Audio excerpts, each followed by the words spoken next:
Good morning guys, good morning. Busy ang asawa sa pasikasos kaniyang mga herbal guys. Herbal naman guys. Saluyot. Ito guys ang iniwa ko na rin yung kuwang guys. Turmeric. Lagay sa ano guys. Thermos.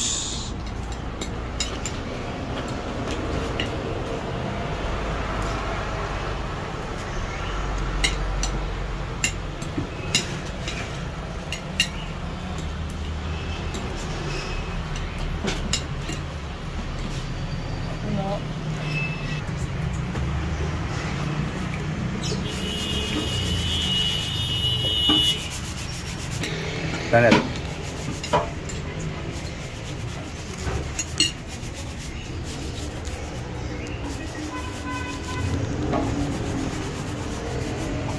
So guys, ang lutuan sa gulay guys. Naka-ready na ang kuan. May sahog na. Wala nang mga gikuan mo bukog. Wala na guys, nahimay na pala guys. Kasalang na guys.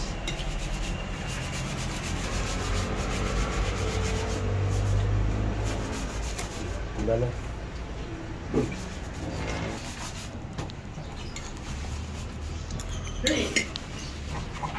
Yan guys, ang gulay ngayon guys.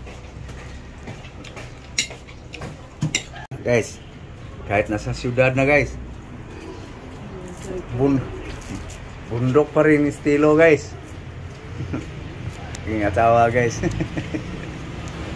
Sagbot. Sagbot pa rin. Damo pa rin guys. Nasa Quezon City kami guys. Guys oh.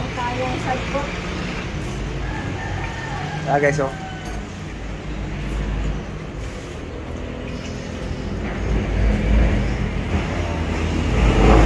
Maliwalas na umaga guys. Nasa Quezon City kami guys eh. Manila guys. Kayugan ng mga building.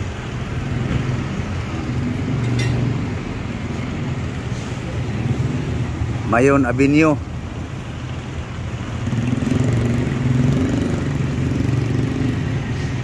Nabubuan mo kalamansi ka?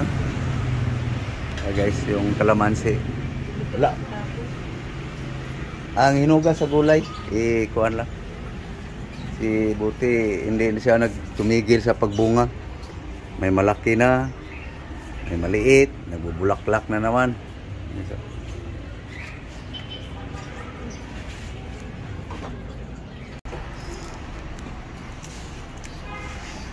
Para maghalo na sila. Alagbati, saluyot, magkamunggay. Guys, ang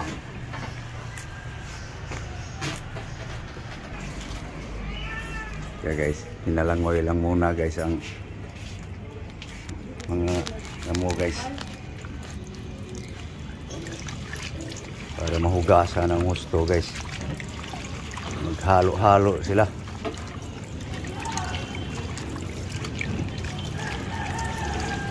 Nagsama ko na yung mga tatlong klase guys. Ganun ang style ko guys kung magulay.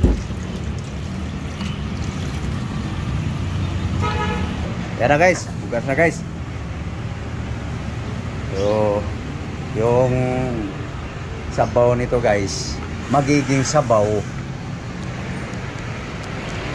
Sakto na timpla.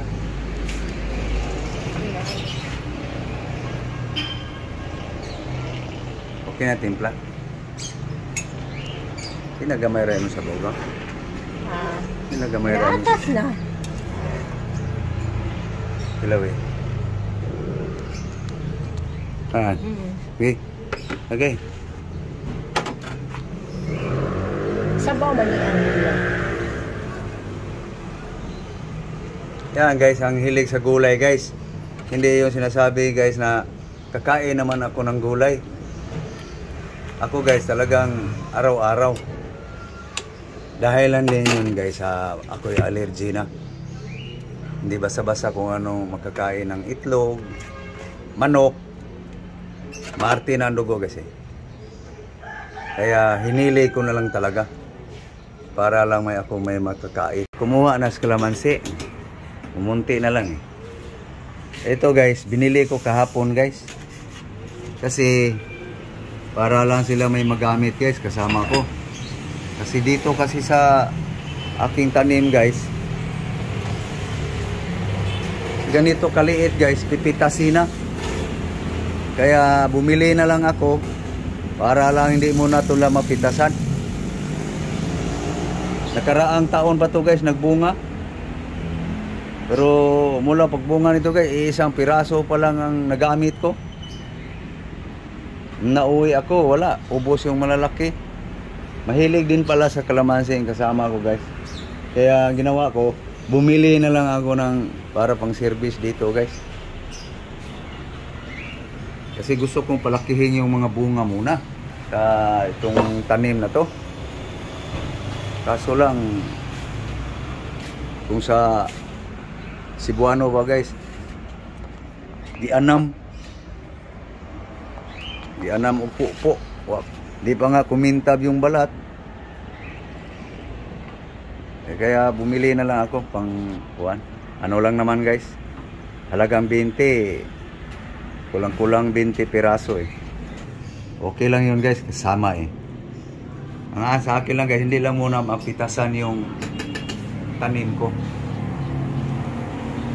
Kasi gusto ko tignan kasi guys na gaano siya kadami yung bunga ba. Kaya ito, konti na lang.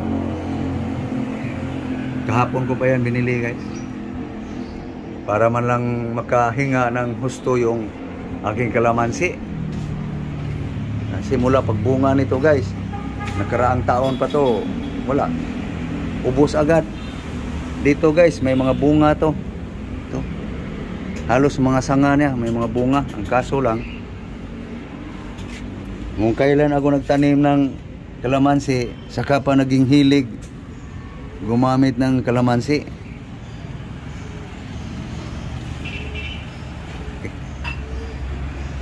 So hindi na sila magtampo guys. Binilihan ko na sila eh. Ayaw lang bumili eh. Umaasa na lang sa aking tanim. So okay na guys. Luto na yung gulay guys. Kakain na guys. Okay so.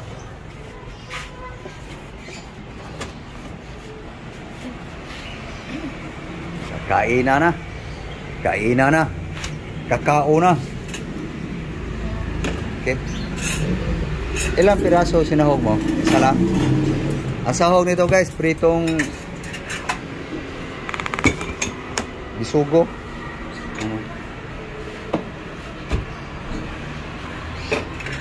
Hinimay-himay lang guys para dumami.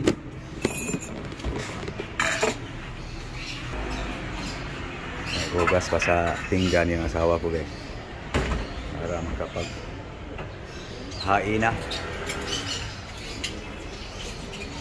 para kakain.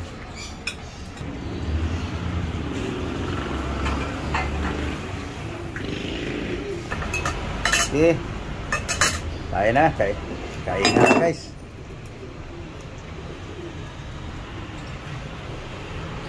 Guys, Umusok-usok ang sagbot guys. Ayan guys, pero sustansyado yan guys. Hindi ako abot ng 53 guys kung hindi ako nahilig ng gulay guys. 53 na ako guys. Asawa ko guys 52. Pinilig na lang guys kasi ang totoo niya guys, may naramdaman na eh. Ganun naman talaga ang totoo. Walang kasinungalingan yan guys. Kaya nga sinasabi ko sa inyo kasi yung nakikita nyo sa akin, totoo yun. Hindi yun kunwari.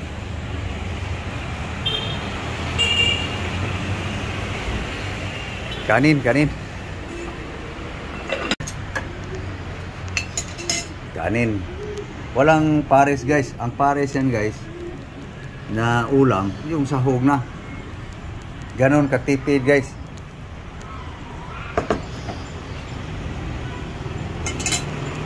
kahit wala akong anak guys, wala kaming anak, tipid pa rin. Si sahod ko guys, minimum lang din. Kaya ganun lang ang buhay.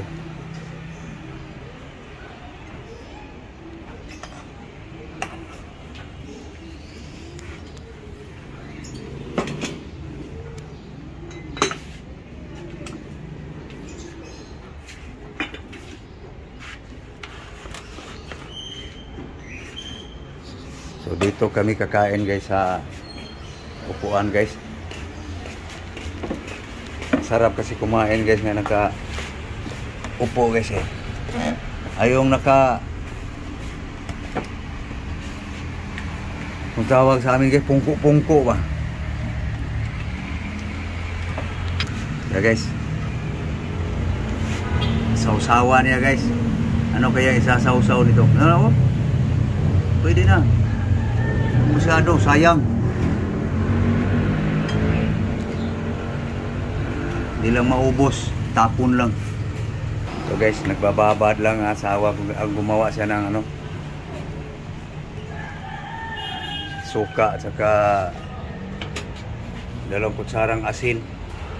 Baba daw niya sa apple niya. Yun ang turo sa mga bright guys eh. Ibaba daw yung pruta sa 2 asin, 1 litrong tubig.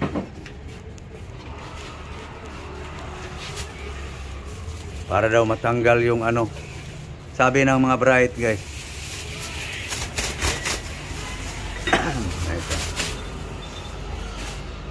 Para daw matanggal kung anong naglalagay na chemical.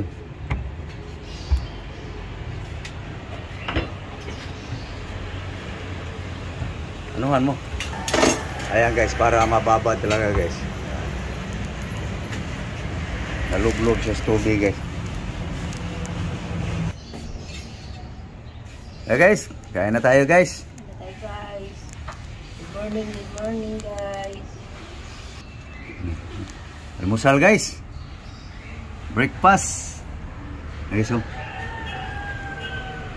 mga dahon guys.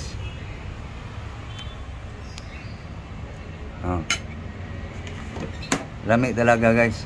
Yummy talaga basta kakain ka ng mga damo.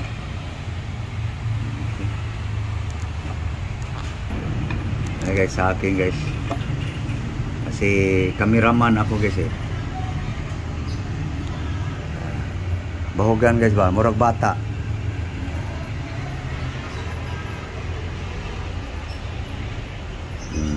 Okay na. Okay. Okay guys, kainan na guys. Thank you Lord sa grasya. Kain na. Okay. So, matagal pang kumain, matapos kumain guys.